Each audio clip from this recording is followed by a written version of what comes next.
So this session actually was born out of an earlier webinar that we did in the summer, I think it was, where a few people had kind of asked more to know more specifically how to get started work with special schools and how to engage special schools as a hub or music service.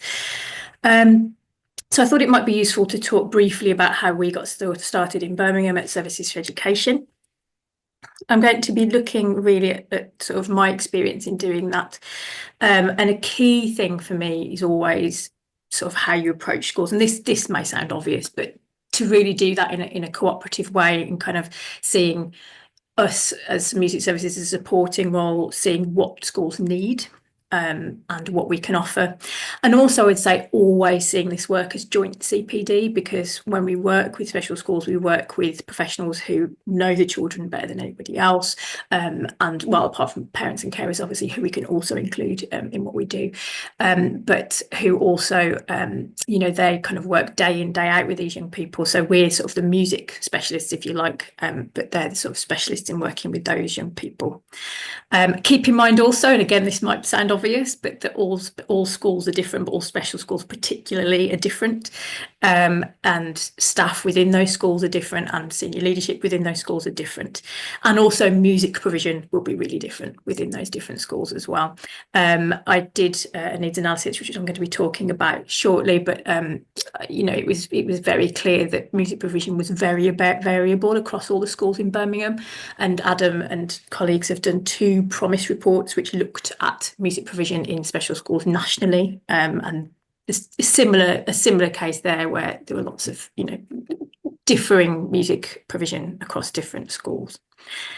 As I said, one of the first jobs that I had was to conduct a needs analysis, and that was really, really important because we're looking then at what schools actually need and what they want and what's going to be meaningful to schools, as opposed to kind of trying to sort of offer something that we think they might need. And also taking what we've learned from that and there being real outcomes and impact from that. And also, just noting what we all learn through that process. And obviously I'm going to tie into this where, signs of intent as well, because that was a big part of how we got started. So I've put up here, Kieran said, a few people on the call will know Kieran. Kieran was head of music at Birmingham when he gave me the job of head of, well, he was inclusion lead then. But something that he said to me, I think really stuck, which was, when doing this kind of work, he said it's really important to be open-minded, to, value the importance of partnership, to throw yourself in a meaningful way, and the opportunities and funding will come from that. And I think that word meaningful is really important, as I've just said, because it needs to be something that's going to be useful and not tokenistic, and something that actually is going to be, authentic for the cohort that we're talking about. And look, also, I can't help you there. People do say you make your own luck, but I know certainly in my journey to be where I am today, there was quite a few times when I was extremely lucky. So that's also important. Thinking back to 2014 then, I was working in a special school and I was a teacher in a special school teaching music, and Jessie's Fund, who are a charity that some of you may be aware of, introduced me to Sounds of Intent, and then Adam, and luckily for me, that was the year that the first PG Cert cohort ran the PG Cert in Sounds of Intent. The school had asked me to create a whole school curriculum for them, and it just so happens that's kind of what the course culminates in, so that was very lucky for me at that time. And after doing the course, I really wanted to reach out to local hubs, and I met with Kieran, and luckily he also saw the need for a SEND specialist at that time, and my first job that he asked me to do was this needs analysis. I sent out the needs analysis. Well, I didn't send it. I did send it out, but actually then what I found was most useful was phone calls, and I don't know if that would still be the case now. Maybe not. But for some schools, that's the only way I could get answers was through phone calls. So I would say, you're going to do this, you need to be kind of rigorous and just keep trying, and sometimes phone call is the best way to get through to some people. And then after the needs analysis, we put on an event for special schools the following year at the Midlands Arts Centre in Birmingham, and Adam very kindly came along to be the keynote speaker there. So some of the areas of discussion that we had on that day and also in the needs analysis were things around resources and technology, curriculum and assessment, music and performance opportunities, delivery, high 10 minutes once quality I actually got around to it. I've been missing it ones. for the last. Yeah, it's been ages. I don't know who that is. Is that Gareth? Oh no. Anyway, oh that's it. Yes, high quality music delivery, which I know is a hot topic at the moment generally in music education, and what does that look like in this setting? Staff training and provision, both outside and inside school, and also just desired for provisions, like a wish list. What would you, if you could have the perfect music provision, what would it be? So these were kind of the questions that we asked the special schools that attended. I think there's 27 special schools in Birmingham. I think about 15 came, so it was a pretty good turnout, considering how, in terms of percentage. And the wish list, we're not going to go through all of these, but these were some of the things that people said would be ideal for them to have. Things like one-to-one instrumental provision for those who had a real flair for music. But I think particularly in that, staff wanted someone who had experience with that cohort as well. So someone that could teach children and young people with, fairly complex needs who had this innate flair for music. Staff training was a big one, choirs, resources like Charanga, Sounds of Intent, a better way to assess. More diverse musical input, a breath of fresh air, somebody put there, DJ training and djembe and different things there. This was all taken from about 10 years ago. Instruments, modelling of group sessions, a lot of people asked for, and to enhance transferable skills, a forum for good practice and technology ideas, funding and space, and to make the most of staff with hidden musical talents. And I think this is a big one, that schools, we talked in the previous webinar, I think, about how some school staff don't see themselves as musical. But I think, as Adam always says, we're all musical and we're all able to do that. But I think there are staff in special schools who sometimes don't always use their musical skills with the children and young people as much as they could. I would say we boiled this down to 6 key areas for development, which are the following. So additional tuition for those with a special flair, upskilling class teachers, partnerships, a tab on the music service website, or networking opportunities, more effective musical assessments and performance opportunities, both as audience and talent. So what did we do? In terms of the one-to-one sessions, we partnered with an organisation called Music of Life. Some of you might be aware of Music of Life. They're a really incredible organisation. They work nationally. And what they do now, then they funded 20 one-to-one lessons for children and young people across special schools and alternative provisions in Birmingham. Now they fund 30 of those for us, and our teachers deliver that teaching. So Sounds of Intent really helped in terms of, upskilling our staff to be able to teach those children and young people. And what I would say is now, thinking about those one-to-ones, those special flair for music, the awards and certificates in music development, which we mentioned last time, would be a great progression route for those children and young people, and a great way to start working with special schools as well. Upskilling class teachers. Some of the special school staff that we've worked with have done the PG cert. And with some of the special schools, I've done Sounds of Intent training for them, or we've worked on projects. We put together a project called Inspiring Sounds, which was a 3-year youth music funded project. We put our music specialists in special schools to work with class staff who felt less confident using music, and helped to kind of give them more confidence, and left resources there also. Partnerships, obviously, as I said, thinking about our partnerships with special schools, it's very much joint CPD. And when you work in partnership, it's far easier to get funding. Using Sounds of Intent and having that to back up as well is really great in terms of getting funding. And thinking about other organisations, there are so many others that we've signposted schools to, like Music of Life, Amber Trust, many others. This one, I would say we didn't do so well. I would say, I've got kind of like a group email that I send things out on. We'd never really had a forum as such, but I know schools really wanted that, so that's something to think about. More effective musical assessments, obviously. Sounds of Intent is massively, that's the one that schools should use and will use.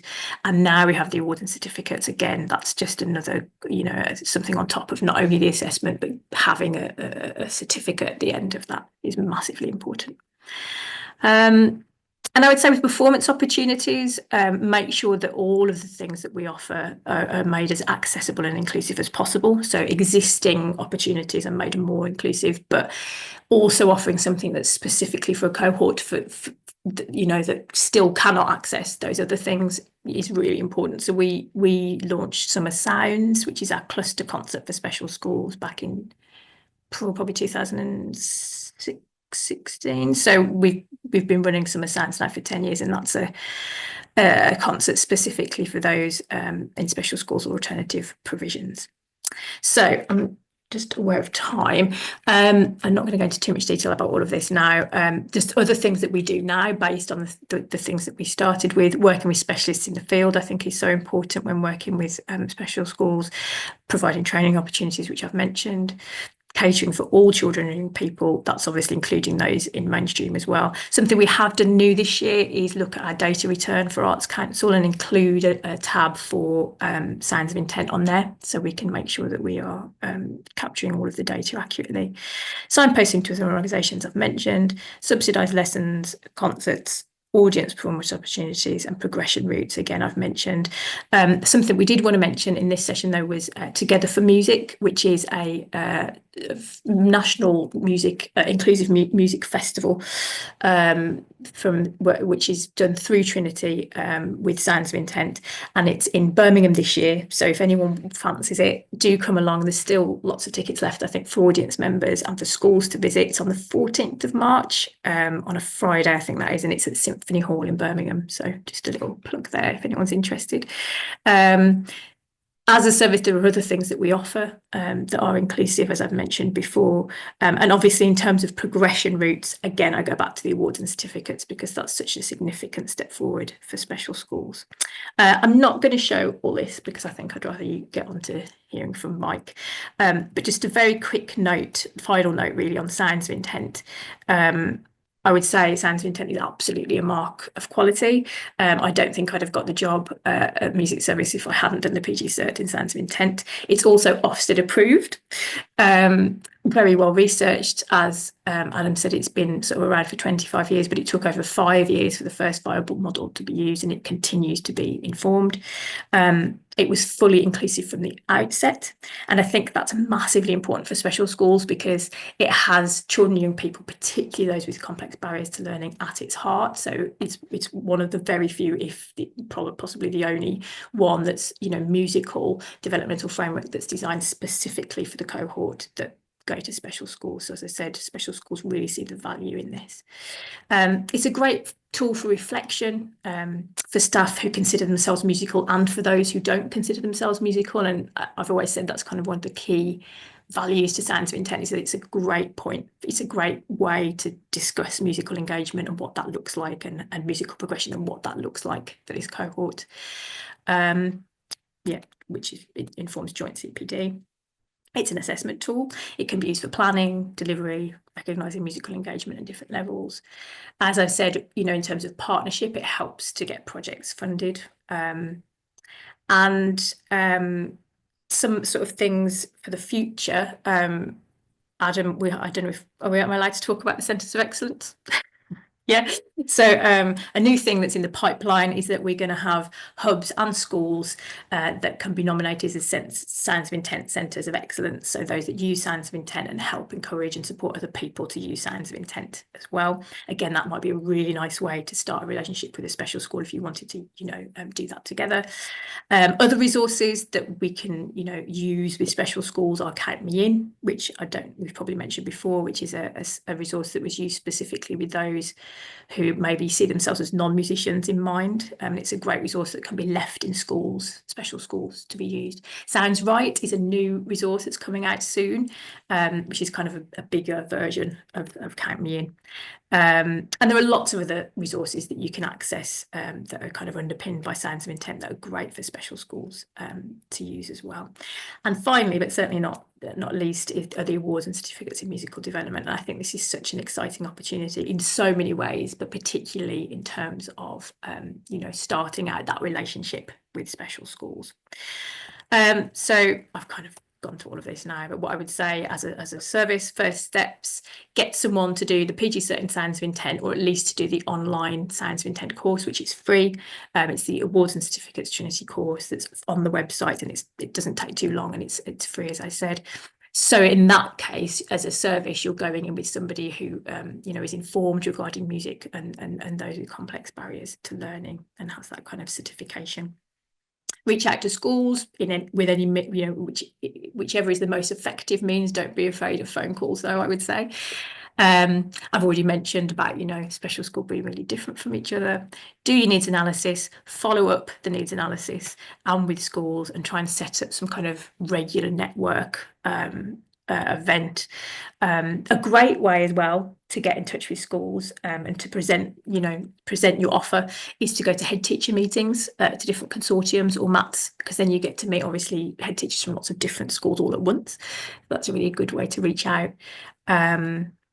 Discussion of funded projects is really important. And obviously becoming a validated centre potentially as well for the Trinity.